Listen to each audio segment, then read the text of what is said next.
মহিলার রক্তাক্ত দেহ উদ্ধার ঘিরে তুমুল উত্তেজনা বীরভূমের মল্লারপুরে। বিবাহ বহির্ভূত সম্পর্কের জেরেই রহস্য মৃত্যু বলে প্রাথমিক ধারণা পুলিশের। রবিবার সকালের এই ঘটনায় এক বিজেপি কর্মীকে আটক করেছে পুলিশ। অভিযোগ, পরকীয়ার জেরেই মহিলাকে ডেকে এনে খুন করেছে বিজেপি কর্মী। এর প্রতিবাদে জাতীয় সড়ক অবরোধ করে বিক্ষোভ দেখাচ্ছে তৃণমূল নেতা কর্মীরা। স্থানীয় পুলিশ সূত্রে খবর, মহিলার নাম কল্যাণী ধীবর, মল্লারপুর থানার দক্ষিণ গ্রামের বাসিন্দা। তার স্বামী গৌতম ধীবর মানসিক ভারসাম্যহীন। গত 12 বছর ধরে তিনি বাড়িবন্দী। সূত্রের খবর, এই সময় তিনি এলাকার যুবক সুকুমার দাঁইয়ের সঙ্গে পরকীয়ায় জড়িয়ে পড়েন। অভিযোগ, গতকাল অর্থাৎ শনিবার রাতে বাড়ি ছেড়ে বেরিয়ে যান কল্যাণী। রবিবার সকালে গ্রাম থেকে দূরে একটি জমিতে তার দেহ পড়ে থাকতে দেখা যায়। দেহ উদ্ধার করে ময়নাতদন্তের জন্য পুলিশ রামপুরহাট মেডিকেল কলেজে পাঠায়। পুলিশের প্রাথমিক তদন্তের দাবি, বধূকে শ্বাসরোধ করে খুন করা হয়েছে। এরপরই উত্তেজনা ছড়ায়। তৃণমূলের অভিযোগ, বিজেপি বাড়ি থেকে ডেকে এনে মহিলাদের খুন করছে। এর পিছনে বিজেপির অন্য নেতা কর্মীরা যুক্ত রয়েছেন বলে দাবি।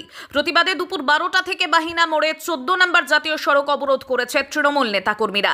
এদিকে বিজেপি কর্মী গৌতম ধীবরকে আটক করেছে পুলিশ। আমাদের একটা নির্দিষ্ট দাবি নিয়ে আমরা আজকে পথে বসেছিলাম। তো যাই হোক, পুলিশ প্রশাসন এসছে আমাদের কাছে, তারা আমাদেরকে কথা দিয়েছে এবং আমরাও পুলিশ প্রশাসনের কাছে আপনাদের সকলের মাধ্যমে একটাই অনুরোধ রাখতে চাই কি পুলিশ যত শীঘ্র সম্ভব যারা দোষী তাদেরকে অ্যারেস্ট করুক এবং তাদেরকে দৃষ্টান্তমূলক শাস্তির ব্যবস্থা করুক আইনের আওতায়, যেটা আছে। আর না হলে আমাদের আগামী দিনে আমাদের আন্দোলন আবার বৃহত্তম আন্দোলনে আমরা নামব, এটুকুই। এবং আমাদের ছাড়াও দক্ষিণ গ্রামেও এই অবরোধটা চলছে। আমাদের দাবি, ইতিমধ্যে হয়তো প্রেস মিডিয়ার মাধ্যমে আপনারা শুনেছেন কি আমাদেরই পাশের গ্রাম দক্ষিণ গ্রামের ওখানে একটা জেলেপাড়া বলে পাড়া আছে। জেলেপাড়ারই বাসিন্দা এবং অত্যন্ত গরিব দরিদ্র। সে পেটের দায়ে মাছের ব্যবসাও করতো, মাছের ফেরি করত। কিন্তু আমরা আজকে ভোরে হঠাৎ করে খবর পেলাম কি কালকে রাত্রে কিছু দুষ্কৃতী তারা কল্যাণী ধীবরকে বাড়ি থেকে তুলে নিয়েছে এবং তাকে তার পরিবারের লোক খোঁজাখুঁজি শুরু করে। এবং আজকে সকালবেলায় আমরা জানতে পারি কল্যাণী ধীবরের বডি আমাদের এই পাশে একটা গ্রাম আছে খরাসিমপুর বলে, খরাসিমপুরের পাশে একটা মাঠে অর্ধনগ্ন অবস্থায় পড়ে আছে। এবং আমরা পরবর্তীকালে সেখানে পুলিশকে খবর দিই, পুলিশ যায়, সেখান থেকে পুলিশ কল্যাণী ধীবরের বডিটাকে রিকভারি করে।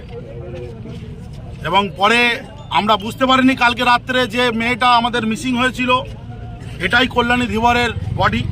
পরবর্তীকালে তাদের বাড়ির লোকজন এসে বডিটাকে আইডেন্টিফাই করে এবং আমরা যেটা পুলিশ মারফত কিংবা যারা প্রত্যক্ষদর্শী ওখানে যারা বডিটাকে দেখেছিল সকালবেলায় তাদের মাধ্যম দিয়ে যেটা জানতে পেরেছি আমরা কি কল্যাণী ধীবরকে খুব নৃশংসভাবে হত্যা করা হয়েছে এবং তার সঙ্গে গ্যাং রেপের মতোও কিছু দুষ্কর্ম কাজ করা হয়েছে। আমাদের একটাই দাবি, এই কাজের সঙ্গে যারা লিপ্ত আছে তারা দিনের আলোতে বিজেপির ঝান্ডা নিয়ে বিজেপির নেতাদের ছত্রছায়ায় ঘুরে বেড়ায় এবং রাতের অন্ধকারে তারা দুষ্কৃতী কাজকর্মর সঙ্গে যুক্ত থাকে। এসব নৃশংস কাজ তারা করে বেড়াচ্ছে।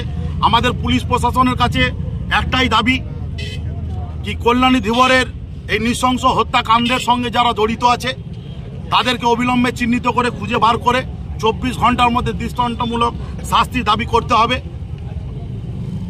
যতক্ষণ না পুলিশের ঊর্ধ্বতন কর্তৃপক্ষ এসে আমাদের সঙ্গে কথা বলছে ততক্ষণ আমাদের এই লড়াই চলবে। কি নাম আপনার? আমার নাম রিপন। ছিল বলতে আমাদেরই দলের সমর্থক, দক্ষিণ গ্রাম বাড়ি, নাম হচ্ছে কল্যাণী ধীবর।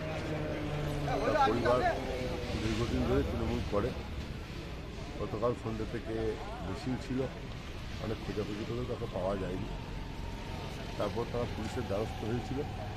সকালবেলায় আমরা একটা পরিত্যক্ত ভাটা থেকে তার দেহটা পুলিশ উদ্ধার করেছে এবং গ্রামের লোকের কথা অনুযায়ী সেখানকার সুকুমার ধীবর বলে যে সুকুমার দায়, তার সঙ্গে দীর্ঘদিনের মেলামেশা ছিল, তার সম্পর্ক তার সঙ্গে তৈরি হয়েছিল।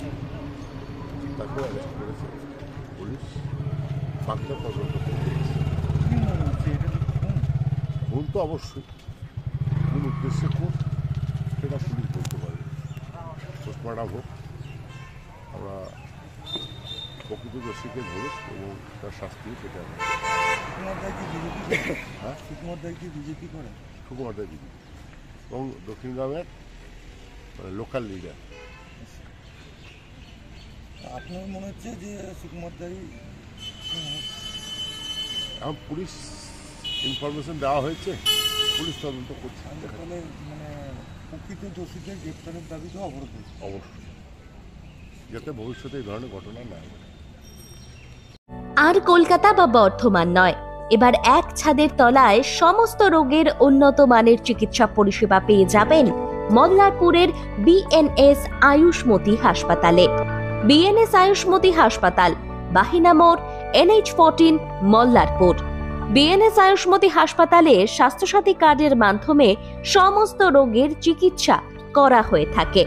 আমাদের এখানে রয়েছে উন্নত মানের যন্ত্রপাতির আধুনিক অপারেশন থিয়েটার, ICU, CCU ও উন্নত মানের ল্যাবরেটরি। বিএনএস আয়ুষ্মতি হাসপাতাল, মল্লারপুর। আমাদের এখানে জেনারেল মেডিসিন, স্ত্রী ও শিশু রোগ, অস্থিরোগ, কার্ডিওলজি সহ সমস্ত রোগের অভিজ্ঞ ও বিশেষজ্ঞ চিকিৎসক দ্বারা চিকিৎসা করা হয়। আমাদের এখানে কিডনির ডায়ালিসিসও করা হয়। আমাদের ঠিকানা বিএনএস আয়ুষ্মতি হাসপাতাল, মল্লারপুর, NH14, বাহিনা মোড়ের কাছে। যোগাযোগের নাম্বার 7890500905 এবং 7890300903। সোশ্যাল মিডিয়ার মাধ্যমে নিজের ব্যবসার সেলস বৃদ্ধি করতে হলে ভিডিও অ্যাডভার্টাইজমেন্ট বিরাট গুরুত্বপূর্ণ ভূমিকা পালন করে। তবে ভয়েস কোয়ালিটি, ভিডিও এডিটিং এবং সেলস স্ক্রিপ্ট যদি ভালো না হয়, কিছুতেই অ্যাডভার্টাইজমেন্ট এঙ্গেজিং হবে না। আর সেটা না হলে আপনার ব্যবসার সেলসও বৃদ্ধি হবে না। তবে চিন্তার কিছু নেই, আমরা অর্থাৎ বীরভূম টাইমসের টিম সবটাই করে দেব একদম কম খরচে। আপনাকে খালি আপনার ব্যবসার সম্পর্কে আমাদের বলতে হবে বিস্তারিত। এরপর আমাদের expert team sales script, video editing এবং ভয়েস ওভার সবটাই করে দেবে আপনার ব্যবসার জন্য। অ্যাডভার্টাইজমেন্ট ভিডিওর ডেমো দেখতে, বিস্তারিত জানতে এবং অর্ডার করতে হোয়াটসঅ্যাপ করুন 9153893545 অথবা 9434113040 নম্বরে।